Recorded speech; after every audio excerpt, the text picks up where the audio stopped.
Calma, calma. Caso você goste do Lula e você tenha esse direito, comenta aqui embaixo. E vou te propor só uma coisa. Assiste esse vídeo. Depois, se você quiser comentar me xingando ou criticando, fica à vontade. Só peço licença para te contar as ações e estratégias do atual Lula 3 ou retorno. Afinal, não dá só para ouvir e copiar a opinião dos outros. Você tem que entender o que está acontecendo e formar a sua própria. Caso você não goste do Lula, também te proponho assistir esse vídeo, para se munir de informações para refutar com fatos indiscutíveis aquela pessoa esquerdista no bar ou aquele familiar insistente no churrasco de domingo. Churrasco com ou sem picanha e cerveja gelada. Um churrasquinho, e nós vamos comer uma fatia de picanha e tomar uma porra de uma cerveja gelada. Bom, listar todos os motivos de por que você deve odiar o Lula e por que ele é um presidente que destrói o Brasil exigiria uma longa-metragem. São inúmeros motivos e milhões desviados, tudo judicialmente comprovados não só por um juiz, mas por vários. Mas vamos esquecer o que ele fez no verão passado e focar só no que ele tem feito nesse primeiro ano do novo mandato. Fica aqui comigo, vale a pena esse resumão pra você saber de tudo.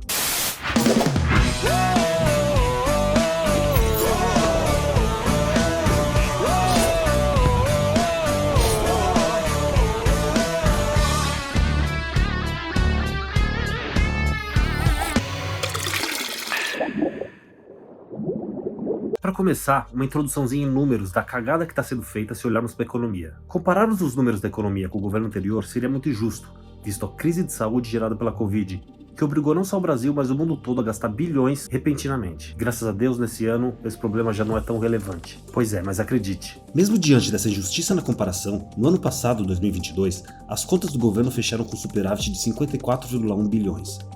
Em 2023, sem mais ter toda aquela loucura emergencial da Covid, Lula tem conseguido destruir a economia, alcançando, mês após mês, déficits enormes. A previsão de déficit primário até o fim de 2023 é de 203,4 bilhões. E é gasto atrás de gasto, com coisas totalmente dispensáveis. Só no início do seu terceiro mandato, Lula gasta 13 vezes mais com publicidade que o presidente anterior, alcançando 330,9 milhões de reais só até abril. Gastos públicos para fazer propaganda e falha bem de si mesmo. A esperança é Lula lá, lá, a esperança agora é Lula lá, quero de volta meu país. Além das inúmeras viagens de luxo internacionais, uma lua de mel com a Janja, cujo gasto chegou a 1 bilhão de reais. E o pior é que o pai dos pobres deixa claro que não tá nem aí com seus filhos pobres e com o Brasil. Nas viagens, esbanjava com o dinheiro público displicentemente, hospedando-se com sua amada, por exemplo, em hotel de alto luxo em Paris, cujo custo aos cofres públicos foi de 728 mil reais por 2 dias de hospedagem. E o pai dos pobres, que aliás já teve a cara de pau de falar em discurso fora do país, que é pobre, Não pense que eu sou um frustrado porque sou pobre, não. conseguiu bater o recorde de gastar quase 15 milhões de reais com o cartão corporativo. O recorde já tinha sido batido em julho, com uma fatura de 8 milhões de reais, mas pulou para quase 15 milhões de reais em novembro. Vale ressaltar todo o luxo e riqueza que o casal 13 vive em sua residência, Palácio da Alvorada. Mesmo o Brasil com um rombo na economia, os pombinhos sempre exigem tudo do bom e melhor. Tem custado muito esforço pro pagador de imposto bancar todos esses gastos desse casal lindo. Mas eu não ligo, você liga? Quero trabalhar todo dia, ter minha renda e dar o máximo possível para esses queridos. E você, topa participar? É pra felicidade deles. Escreve aqui nos comentários se você também quer homenagear esses lindos. Aliás, um lembrete de como a gente já tem presenteado o casal. Somente o consumo de água e luz da dupla e companhia custou mais de 1 milhão de reais aos brasileiros esse ano. Lula e sua mulher escalaram 74 funcionários, que se revezam 24 horas por dia paparicando o casal. As extravagâncias incluem 11 motoristas para 8 carros, aspones, maîtres, chefes de cozinha, garçom, camareiras, fisioterapeuta e diversos outros. A estrutura milionária para garantir as mordomias do casal inclui um impressionante consumo de gás da cozinha palaciana, 57,3 mil reais. O governo Lula gastou 196 mil reais em 5 móveis e um colchão para o Palácio da Alvorada. Os gastos mais altos foram com o sofá, que custou 65 mil, e com a cama, de 42 mil reais. Você já teve problema com o cartão de crédito? Vai usando, como o dinheiro não é debitado na hora, você acaba abusando e tem um infarto quando chega a fatura. Essa é a técnica do Lula. Tem um cartão sem limite e faz gastos astronômicos, geralmente para ficar bem com os eleitores. E a fatura chega no mandato do próximo presidente. Foi o que aconteceu com a Dilma e você viu no que deu. Agora me responde também. Você está num momento com dificuldades financeiras, o que você faz? Você corta gastos que considera desnecessários ou você obriga seu chefe a aumentar seu salário? A resposta é óbvia, mas o pior é que diante de todo esse rombo, as estratégias do Lula para amenizar o problema não é reduzir as despesas, mas aumentar os impostos. O Haddad já anunciou uma série de medidas para aumentar a arrecadação com novos tributos, como a taxação de apostas esportivas, os fundos de investimento dos super ricos e as taxações do e-commerce. Aliás, sobre essa questão de e-commerce, nos últimos anos a gente viu um crescimento enorme de empresas como AliExpress, Shein, Shopee e várias outras. Isso gerou um boom nas compras, e a galera conseguiu comprar coisas que talvez nunca conseguiriam comprar sem sair do país. Mas todo esse acesso, esse privilégio da liberdade comercial não durou muito tempo, e o governo já começa a colocar em prática suas medidas protecionistas. No início, para serem bonzinhos, colocaram um limite de compras de até $50 para não serem taxadas. Mas todo vilão que se preze não pode ser nem um pouco bonzinho, e já voltou atrás, anunciando a cobrança de 17% do ICMS em qualquer compra online, o que gerava uma alíquota final para os consumidores de 34%. Compras com valores acima de $50 serão taxadas, além do ICMS com o imposto de importação, que é de 60%. Aí fica a pergunta: o pai dos pobres não quer ajudar seus filhos?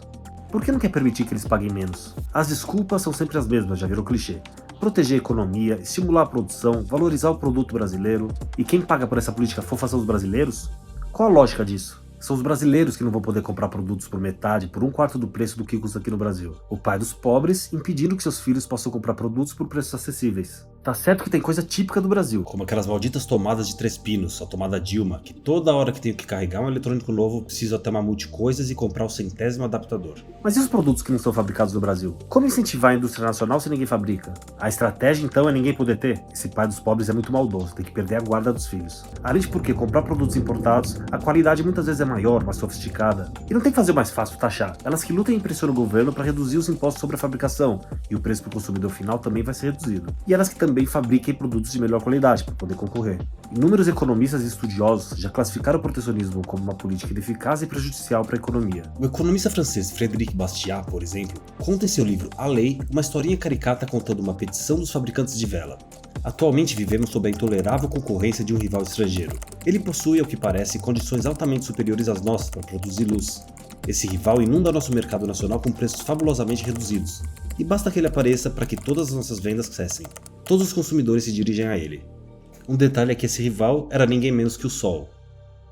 É claro que é uma sátira, mas exibe de uma forma análoga os alicerces ideológicos para justificar esse tipo de medida econômica. E não precisa inventar a roda. A história internacional já mostra como o protecionismo prejudica a economia. A receita para uma economia saudável é a liberdade comercial. O mercado que faz com que as decisões sejam tomadas, quais preços aplicados e o que e de que forma o consumidor quer e todas as práticas. Tudo se autorregula automaticamente. O economista austríaco Hayek, em seu livro Os Erros Fatais do Socialismo, chama de arrogante O Estado que interfere dessa forma no mercado. Critica o desprezo a toda a construção evolutiva espontânea ocorrida ao longo do tempo, fundamentais à sobrevivência e à prosperidade. Aliás, aconselho a ler esse livro, é muito bom. O protecionismo do governo quase sempre vem acompanhado de uma outra política, clássica do comunismo, o intervencionismo. Clássica do comunismo e clássica também do nosso presidente Lula, que é comunista. E sim, ele declarou isso, olha só. Ele nos acusa de comunistas achando que nós ficamos ofendidos com isso.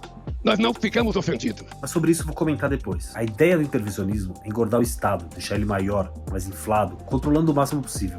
Mas me diz uma coisa. Com certeza, alguma vez no trabalho, seu chefe te pediu 1000 coisas a um prazo curtíssimo, certo? O mesmo em sua casa, com seus filhos, sua família. Por mais que você se mate pra fazer, você sabe que é impossível que tudo saia com a excelência que você é capaz de entregar. Sempre algo vai ter um defeitinho, ou até um defeitão. Essa é a analogia de um Estado grande, controlador de tudo, da forma que acha que tem que ser. Essa é uma base do que é a estatização, principal característica intervencionista. Uma amostra de como Lula é partidário disso foi a ampliação do número de ministérios em 60%, saindo de 23 para 38. E ele ainda afirma que o país tem poucos ministérios. Porque nesse país é preciso a gente parar de acreditar quando a imprensa fala tem muito ministro, tem muito ministro, tem muito ministro, tem pouco ministro porque é preciso mais ministro para cuidar de mais assuntos nesse país. Agora imagine uma empresa privada.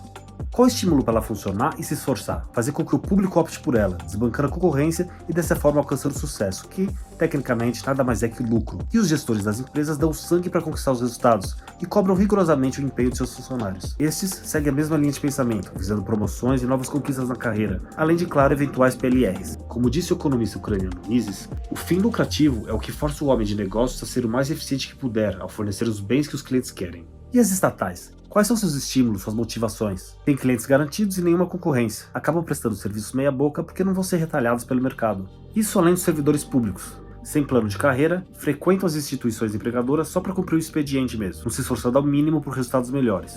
Afinal, só podem ser demitidos por justa causa. A consequência disso é o que presenciamos no Brasil, quando infelizmente precisamos lidar com algum serviço público. Filas, demora, uma nítida gestão ineficiente, além de sermos atendidos por servidores encostados, com cara fechada e contando as horas para o expediente terminar. O libanês Nassim Taleb, autor de vários best-sellers, diz em seu livro Antifrágil: se um dia você tiver de escolher entre a promessa de um mafioso ou de um funcionário público, escolha do mafioso. Instituições não têm senso de honra, indivíduos sim. Me conta, escreve aqui nos comentários alguma vez que você já passou por isso e ficou puto com todo esse descaso. Como disse o economista Milton Friedman, se puserem o governo para administrar o deserto do Saara, em 5 anos faltará areia. E o Lula é totalmente a favor de estatizações. Assim que iniciou seu mandato, já revogou diversas privatizações que estavam em andamento, como a do Correio e da Petrobras. Dá pra entender. A Petrobras, gerida pela iniciativa privada, ia dar uma complicadinha pra de novo desviar fundos da empresa. Aliás, há um tempo eu postei aqui no canal um vídeo falando sobre privatizações. Convido você a assistir, ele é bem curto. Coloquei um link aqui em cima, mas não precisa entrar agora. No final do vídeo vai ter outro link. Uma outra política econômica intervencionista são os subsídios.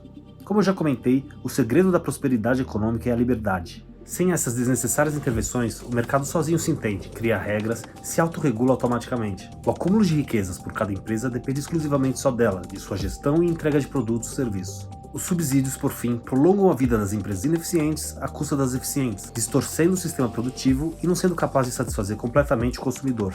Uma outra estratégia aqui, para variar no PT, Lula está colocando em prática, é a burocratização das coisas. É aquele pé no saco, tem um monte de regrinha para fazer tudo, um monte de documento para mostrar, pedir a bênção do Papa.